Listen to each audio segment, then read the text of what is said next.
नमस्कार दोस्तों, political GRF अड्डा के इस चैनल पर आप सबका स्वागत है। एलटी ग्रेड सिविक्स की तैयारी कहाँ से करें, तो इसके लिए आप हमारे चैनल पर पूरा भरोसा कर सकते हैं। आज के इस वीडियो में हम आपका टाइम जाया न करते हुए डायरेक्ट आते हैं एलटी ग्रेड की तैयारी के लिए। आप हमारे प्लेलिस्ट देख सकते हैं चैनल का। तो आइए आज हम सॉल्व करते हैं एलटी ग्रेड 2017 का ये पेपर 2018 में जो हुआ था।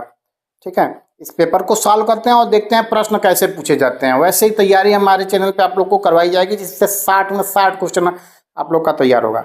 आइए देखते हैं। देखिए, प्रश्न संख्या 1 है, सूची 1 है और सूची 2 में इनकी कृति है। हाब्स का रचना क्या है? तो हाब्स का रचना है लेवियाथन। याद कर लीजिएगा, हाब्स की रचना का नाम लेवियाथन है। 0 to हीरो बनाया जाएगा, यानी आप लोग को बहुत कुछ भी आता है, फिर भी हम लोग एकदम बेसिक से बताएंगे। बेसिक, जिसको कुछ भी नहीं आता है पॉलिटिकल साइंस में, उस वहाँ से तैयारी शुरू होगी और एकदम अंतिम लेवल तक बताई जाएगी। जॉन लॉक की रचना है, देखिए, two treatise and civil government. Rousseau की रचना है सोशल कॉन्ट्रैक्ट। ठीक है, अगला क्वेश्चन हम लोग देखते हैं। स्वराज हमारा जन्मसिद्ध अधिकार है और इसे हम लेकर रहेंगे, ये कौन बोला है? तो बाल गंगाधर तिलक बोले हैं। प्लेटो ने एक आदर्श राज्य की जनसंख्या कितनी बता दी है? प्लेटो ने एक आदर्श राज्य की जनसंख्या कितनी बता दी है?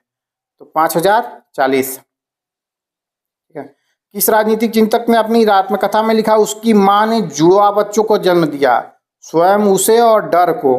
तो कौन है ये विचारक? तो हाब्स कहता है कि उसकी मां ने 2 बच्चों को जन्म दिया, उसे और डर को।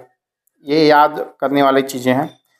भारत के राष्ट्रपति की अनुपस्थिति में उपराष्ट्रपति यदि उपलब्ध नहीं है तो निम्नलिखित में से राष्ट्रपति की तरह कौन कार्य करेगा? जैसे भारत के राष्ट्रपति नहीं है और अनुपस्थिति में उपराष्ट्रपति उपलब्ध नहीं है, वर्तमान कंडीशन यदि हो जाए तो कौन कार्य करेगा? तो भारत के मुख्य न्यायाधीश काम करेंगे। ठीक है, यहाँ अगर लोकसभा राज्यसभा के उपसभापति दे देता तो बहुत सारे लोग कंफ्यूज हो जाते, लेकिन जो उपराष्ट्रपति का पद है वो राज्यसभा के उपसभापति को नहीं मिलता है। अगर राष्ट्रपति नहीं है तो उसकी जगह भारत का मुख्य न्यायाधीश कार्य करता है। ये क्वेश्चन पूछे जाने की भरपूर संभावना है। भारत के संविधान के अनुच्छेद 108 के अंतर्गत लोकसभा और राज्यसभा की संयुक्त बैठक कौन बुलाता है? तो बैठक जो बुलाता है वो भारत का राष्ट्रपति बुलाता है और अध्यक्षता उसकी लोकसभा अध्यक्ष करता है। भारत का संविधान निम्नलिखित में से कौन सा अनुच्छेद भारत के राष्ट्रपति को अध्यादेश जारी करने की है? तो अध्यादेश जारी करने की कौन सा आर्टिकल है? 1 2 3 दुनिया में आना है फ्री। तो ये क्या 1 2 3 अध्यादेश जारी करता है। निम्नलिखित में से किस समिति की सिफारिश पर मौलिक कर्तव्य को भारतीय संविधान में जोड़ा गया? तो मौलिक कर्तव्य को किसमें जोड़ा गया? स्वर्ण सिंह समिति की सिफारिश पर 1900 कितने कब जोड़ा गया? 76 में जोड़ा गया है। ठीक है, अगला क्वेश्चन हम लोग देखते हैं। किस संविधान संशोधन द्वारा केंद्रीय मंत्रियों की संख्या लोकसभा की कुल सदस्य संख्या के 15% तक सीमित कर दी गई? तो 91वां संविधान संशोधन जो किया गया था, इसमें जो ये सदस्य संख्या है 15% तक सीमित कर दी गई थी। छोटे राज्यों के लिए कम से कम 12 की भी व्यवस्था की गई है। ठीक है, 12 मंत्री। भारतीय संविधान के किस अनुच्छेद में निर्वाचन के प्रावधान हैं? तो अनुच्छेद 324। दक्षिण अफ्रीका में महात्मा गांधी के आश्रम का क्या नाम है? तो साबरमती भारत में है, सत्याग्रह ये सब नहीं है, सर्वोदय। फिनिक्स आश्रम। दक्षिण अफ्रीका में महात्मा गांधी के आश्रम का क्या नाम है? फिनिक्स आश्रम। निम्नलिखित में से किस सदन की सदस्य अध्यक्षता ऐसा करता है जो उस सदन का सदस्य नहीं होता है? तो राज्यसभा का जो अध्यक्षता है वो उपराष्ट्रपति करते हैं, उसका सदस्य नहीं होता है। भारत में वित्तीय आपातकाल कितनी बार लगाया गया? तो ये वित्तीय आपातकाल आर्टिकल 360 में है, ये कभी आज तक नहीं लगाया गया है।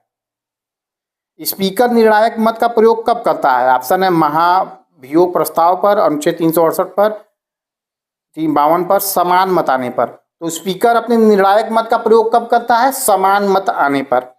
भारतीय संविधान का कौन सा भाग नागरिकता से संबंधित है? तो भाग 2। भाग 1 में क्या है?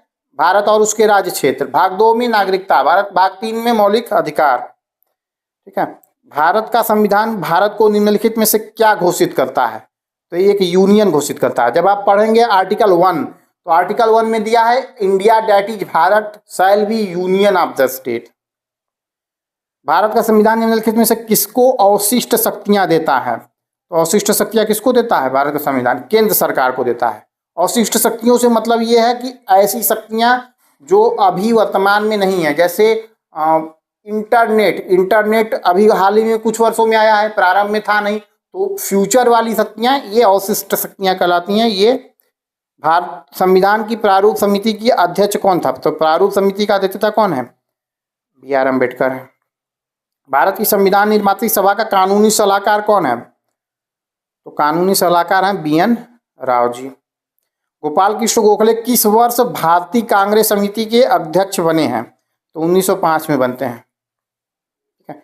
निम्नलिखित में से कौन सा युग्म सुमेलित नहीं है? समानता का अधिकार देखते हैं 14 से 18, धार्मिक स्वतंत्रता का अधिकार 23-24, यही सुमेलित नहीं है। ठीक है, ये 25 से 28 है। संस्कृति एवं शिक्षा का अधिकार ये सही है। स्वतंत्रता का अधिकार ये भी सही है। ठीक है। एक अंतर्राज्यीय परिषद की स्थापना की जा सकती है? तो राष्ट्रपति द्वारा की जा सकती है। भारतीय संविधान में कितनी अनुसूचियां हैं? 12 अनुसूची हैं। इजी सवाल है। पंचायती राज से संबंधित निम्नलिखित प्रश्नों पर विचार कीजिए तथा उन्हें कालानुक्रम में व्यवस्थित करना है। देखिए, अशोक मेहता समिति कब आई है? 1977। बलवंत राय मेहता समिति 1958। LM सिंघवी समिति 1986। थुंगन 1988। तो कालानुक्रम में व्यवस्थित कर दीजिए, पहले बलवंत राय मेहता, फिर अशोक मेहता, फिर LM सिंघवी, फिर थुंगन। पंचायती चुनाव कराने की निर्णय किसके द्वारा लिया जाता है? तो पंचायती चुनाव कराने की जिम्मेदारी राज्य सरकार के ऊपर है। लूट पद्धति निम्नलिखित में से किसका दूसरा नाम है? तो ये संरक्षक नौकरशाही का दूसरा नाम है। 1985 में भारतीय प्रधानमंत्री ने एशिया में क्षेत्रीय सहयोग के लिए तो सार्क की स्थापना की गई है। ठीक है, दक्षिण एशियाई। निम्नलिखित में से किसने निर्गुट आंदोलन का संस्थापक सदस्य नहीं है? तो नेहरू जी हैं, नासिर हैं, टीटो भी है, गद्दाफी नहीं है। ठीक है। कौन सा अनुच्छेद अंतर्राष्ट्रीय संबंधों से संबंधित है? तो अनुच्छेद 51 जो है अंतर्राष्ट्रीय संबंधों से संबंधित है। निम्नलिखित में से कौन सा विदेश नीति में पंचशील सिद्धांत का संबंधित नहीं है? तो यथार्थवाद जो है ये पंचशील से संबंधित नहीं है, बाकी अनाक्रमण, हस्तक्षेप, शांतिपूर्ण सहअस्तित्व ये सब है। उदारवाद का जनक किसको माना जाता है? तो उदारवाद का जनक माना जाता है जॉन लॉक को। स्वतंत्रता अतिशासन का विलोम है, ये कौन बोल दिया है? तो ये बोले हैं सीले। ठीक है। संप्रभुता की अवधारणा निम्नलिखित में से मुख्यतः क्या है? तो संप्रभुता की जो अवधारणा है ये वैधानिक ज़्यादा सही होती है। ऑस्टिन की अवधारणा जो है वैधानिक है। निम्नलिखित में से कौन सी संप्रभुता की विशेषताएं हैं? स्थायित्व, सार्वभौमिकता। तो 1, 2 दोनों सही हैं। निम्नलिखित में से कौन सी संसदात्मक शासन की विशेषता नहीं है? नाम मात्र का अध्यक्ष। तो नाम मात्र का अध्यक्ष होता है। कार्यपालिका का निश्चित कार्यकाल ये देखिए नहीं है। ठीक है, तो ये सही हो जाएगा, यही सही हो जाएगा। व्यवस्थापक का घनिष्ठ संबंध, सामूहिक उत्तरदायित्व। फांसीवाद के संबंध में सही कथन का चयन करना है। तो फांसीवाद कहाँ था? इटली, मुसोलिनी, ये सही है। इन विचारकों में कौन सा प्राकृतिक अधिकारों से संबंधित है? तो प्राकृतिक अधिकारों से संबंधित कौन है?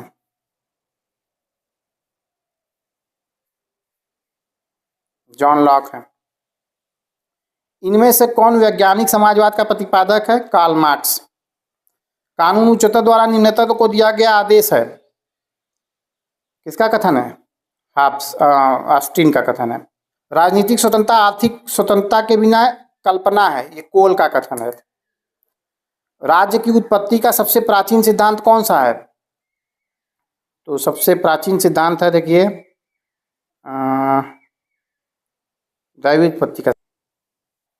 किसी राज्य का सर्वाधिक महत्वपूर्ण तत्व कौन सा है? तो संप्रभुता जो है सबसे महत्वपूर्ण तत्व है। राजनीति विज्ञान का संबंध राज्य और उसके साधन सरकार से है, ये किसकी परिभाषा है? परिभाषा डिमाक की है, याद कर लीजिए। ये इसमें दिमाग नहीं लगाना है। राज्य और उसके साधन सरकार से है, डिमाक की परिभाषा है। निम्नलिखित में से कौन सा दंड का सिद्धांत नहीं है? प्रतिशोधात्मक है, प्रतिरोधात्मक है, वितरणात्मक ये नहीं है, सुधारात्मक है। तो दंड क्या? सुधार करने के लिए, प्रतिशोध के लिए, प्रतिरोध के लिए, वितरणात्मक ये सब नहीं है। इनमें से बहुलवाद का समर्थन किसने नहीं किया? Webb, Lindsay, Krabbe, Hegel. तो हीगल नहीं करते हैं। निम्नलिखित में से कौन सा युग्म सुमेलित नहीं है? प्राकृतिक अधिकारों का सिद्धांत अधिकार पूर्व और पूर्व सामाजिक है। अधिकारों का वैधानिक सिद्धांत राज्य की कृति है। अधिकार का ऐतिहासिक सिद्धांत इसकी उपज है। ठीक है। अधिकारों का यथार्थवादी सिद्धांत मनुष्य की शक्तियाँ, ये गलत है। बाकी सब सही है। निम्नलिखित में से कौन सी राजनीतिक दल की विशेषता नहीं है? संगठन है, अवैधानिक साधनों का प्रयोग, ये राजनीतिक दल वाले नहीं करते हैं, दबाव समूह ये करता है। इनमें से किसने दबाव गुटों को एक अज्ञात साम्राज्य की संज्ञा दी है? फाइनर देता है। राज्य का वर्ग सिद्धांत किसने दिया? तो कार्ल मार्क्स देता है। निम्नलिखित में से अरस्तु की कौन सी पुस्तक है? तो अरस्तु की पुस्तक है पॉलिटिक्स। मनुस्मृति में कितने अध्याय हैं? 12 अध्याय हैं। दास कैपिटल इनमें से किसका है? तो कार्ल मार्क्स का है दास कैपिटल। ठीक है। पैनऑप्टिकन का किसका उदाहरण है? तो जेल का उदाहरण है। निम्नलिखित में से किस पुस्तक के लेखक बाल गंगाधर तिलक हैं? The architect of home, Vedas, Gita Rahasya, ये तीनों के हैं। प्लेटो की रिपब्लिक का उपशीर्षक क्या है?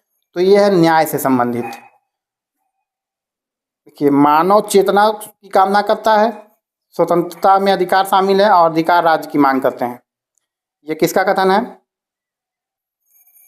तो ये कथन है बारकर का कथन है। इनमें से किसने आत्मपरक और स्वपरक और परपरक के मध्य अंतर किया है?